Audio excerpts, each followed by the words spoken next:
Hey everybody, Aaron Rift here from NoDQ.com to talk about wrestlers that never quite reached their full potential. I asked people on Facebook and Twitter for their feedback, got a lot of responses here, so I'm going to go through some of these names and give my thoughts. Let's start off with one of the biggest WWE superstars of the mid-1990s. I'm talking about Razor Ramon, aka Scott Hall. I think that if Scott Hall had stayed healthy, he very well could have been WWE champion. And certainly in WCW, he could have been the world champion if he didn't have all the personal issues. But unfortunately, his demons caught up with him, and it hurt his time at the top in both WWE and WCW. And similar to Scott Hall is Jake the Snake Roberts. Jake Roberts was one of the most popular WWE superstars of the late 80s. He was extremely over with fans. He had a finisher that everybody loved. Everybody chanted for it.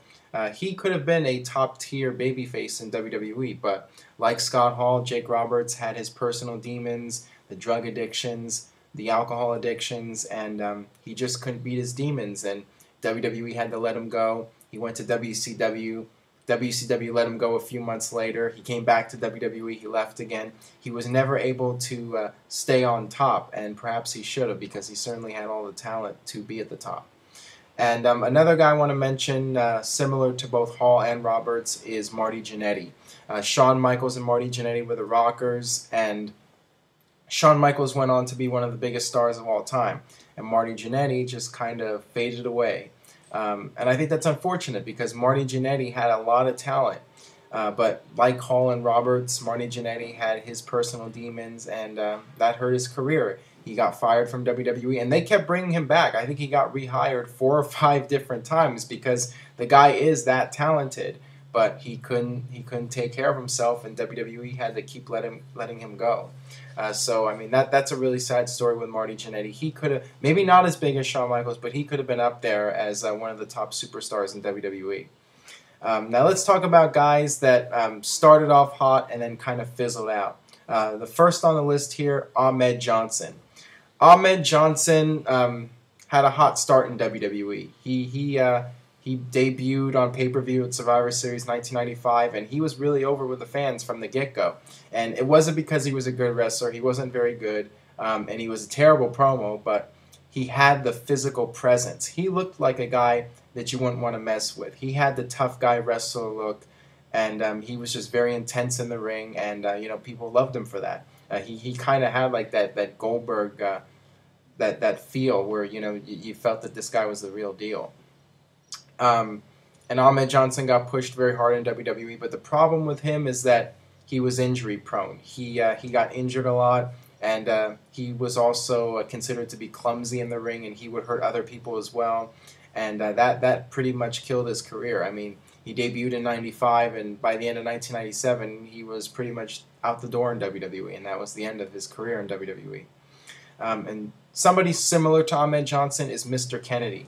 Mr. Kennedy started off red hot in WWE, and I have to say that when he debuted, I thought he was going to be the next big thing in WWE. I loved the whole ring entrance and having the mic come down, and the whole character was something unique and different, and I just felt he had it. And I guess WWE did as well because they were pushing him really hard, and he won Money in the Bank, but then he got injured, and WWE had to change plans and get the briefcase away from him. And after that, they were going to have him as part of the Vince McMahon limo storyline. They were going to do this whole angle where he'd be revealed as Vince's heir. And then after that, they were going to have him be Vince's son. But then he got suspended. So, I mean, it was one thing after another with Mr. Kennedy.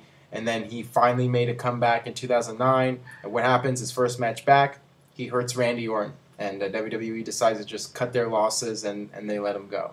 So a very disappointing run. Mr. Kennedy should have been so much more, but it didn't end up happening. And another guy who debuted shortly after Mr. Kennedy, MVP. MVP was on his way to being a top superstar in WWE. He's a good talker, good wrestler. He had a unique look. But WWE, for some strange reason, decided to give him a losing streak, and this pretty much killed his career in WWE. He turned babyface after that, but he never quite had the heat that he had prior to that. And WWE had Survivor Series in Miami, his hometown, and he got a huge pop. He was really over with the fans. So what does WWE do? They eliminate him first in the match, and sure enough, like a week or two later, he quits the company. Next up, Chris Kanyon. Chris Kanyon is a guy who I felt got really unlucky, and he was an extremely talented wrestler, and he had an interesting character. He was very over in WCW, and then when he came to WWE, he did the Who Better Than Kanyon, and it was just very entertaining stuff. But unfortunately, what happened was Kanyon got injured, and he got injured at just about the worst time possible, because he was lucky enough to have a spot on Raw every week and being part of the main roster. But the fact is, during that time, you had WCW and ECW closed, so you had all these wrestlers coming in to WWE. The WWE roster was very bloated at this point. So when Kanyon got hurt, that was just bad timing. And when he came back, I think they had him on SmackDown one time, and then that was it. The creative team really didn't know what to do with him, and they couldn't really fit him in. And WWE just let him go. I mean, very unfortunate for him. Very bad break.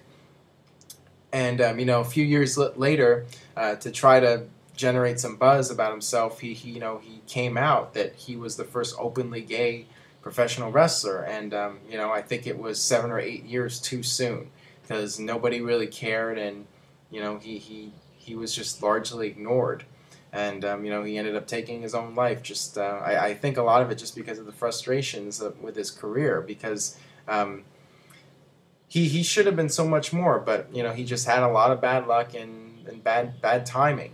If he had come out and done the whole gay thing today, I think it would have made him a huge superstar. So it just sucks for Chris Kanyon that he was just in the wrong place at the wrong time in terms of his career. Next up, Muhammad Hassan.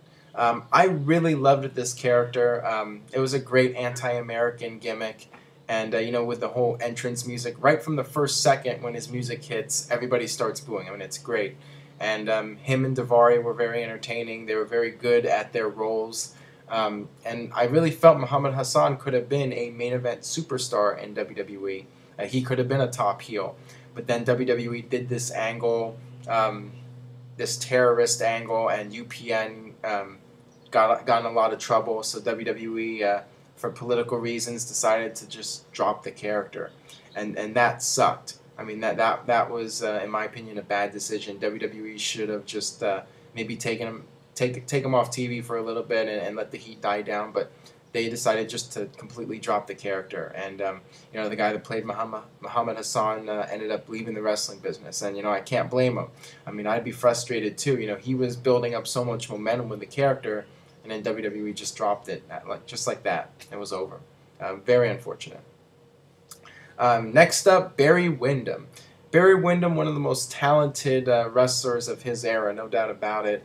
And he's a guy that should have been pushed harder, but for whatever reason, he went to WWE. They gave him this stupid Widowmaker gimmick, and he was only there a couple of months. And I think a lot of it with Barry Windham also has to do with the fact that, like some of the guys like Hall and Roberts, he had his own personal issues. I don't think they was publicized as much, but he had his issues, and he had gained some weight during his second WWE run. He was the stalker, and that was a stupid gimmick. But also, he wasn't in the best shape either, and things just didn't work out for him. He should have been a big star in WWE, and he was.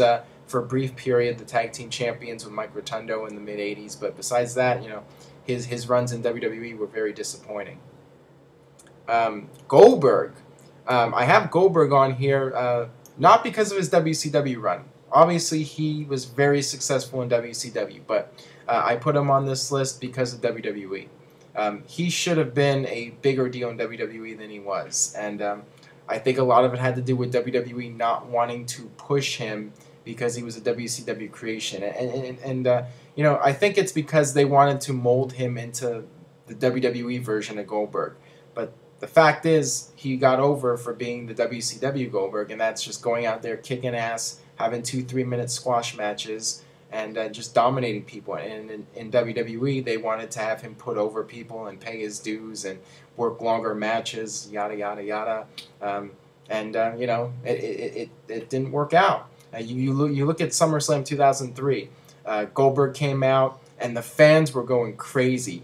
Goldberg came out, just destroyed everybody. It was like the old Goldberg was back, and the fans were going nuts. It looked like Goldberg was going to win the title, and this was going to be the beginning of the new Goldberg era. And then, bam, Triple H hits him with a sledgehammer or whatever, beats him, and all of Goldberg's heat is gone. And the next month, at Unforgiven, they do Triple H versus Goldberg. Goldberg wins the title, and nobody really cares. So WWE certainly dropped the ball with Goldberg. And speaking of former WCW superstars in WWE, DDP. WWE totally dropped the ball with DDP, in my opinion. During the Invasion storyline, when DDP was revealed as the Stalker, the crowd was going crazy. The crowd really loved it.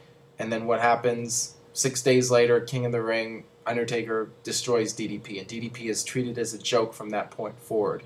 And at one point, Undertaker's wife Sarah pins DDP, and that pretty much ruined him in WWE. And DDP had a couple more months, but then due to injuries, he had to retire, and that was the end of his career.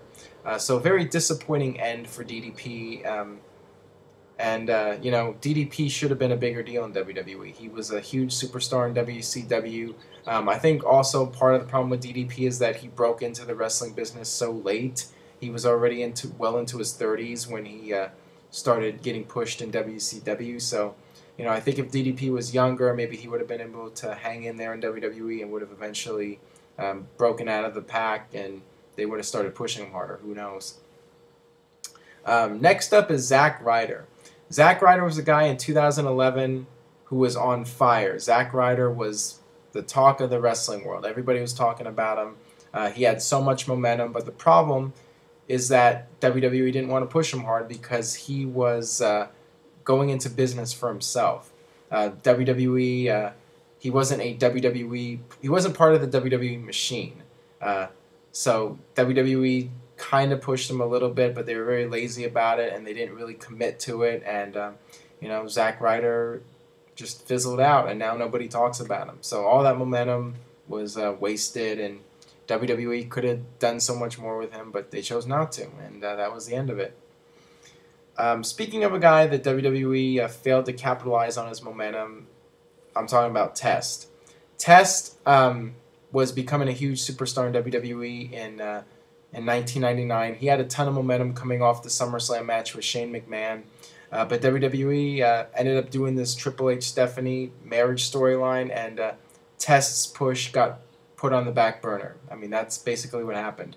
He ended up being put into a tag team with Albert, and all the momentum he had was gone. I mean, Test, he had all that potential, and then WWE just gave up on him, and that was it. And he never got over to the level that he was at, in fall 1999. Next on the list, Magnum TA. Magnum TA, some of you might not know who he is. He was a up-and-coming superstar in the NWA/WCW in the mid-'80s, and he was on his way to being a top babyface, but unfortunately, he had a car accident which cut his career short, and who knows how far he could have gone. He was definitely rising to the top in that territory, but things just didn't work out, and a weird twist of fate in life. He had the car accident, and that was the end of his career. And speaking of guys that had their careers cut short, Droz. Droz was a guy who was starting to build momentum in WWE, and then he got injured in the match with D'Lo Brown, and that paralyzed him, and that ended his career. So who knows how far Droz could have gone. But one thing's for sure. This is something I'm fairly quite certain of, and I'm talking about Brian Pillman now. I think that if Brian Pillman had lived and was able to stay healthy, I think that Brian Pillman would have been one of the biggest stars of the Attitude Era. Brian Pillman was a perfect fit for the Attitude Era. Brian Pillman had that intensity, and he was just very much in your face. And I'm fairly certain that we would have seen Stone Cold Steve Austin versus Brian Pillman in WWE in 1998. I think that it's quite possible that Brian Pillman would have been put in the Mick Foley role, the Dude Love role, where he was Vince's protege, and we would have had Brian Pillman in the suit and tie. And just imagine how creepy that is. the loose cannon in a suit and tie. I mean, that would have been great television right there.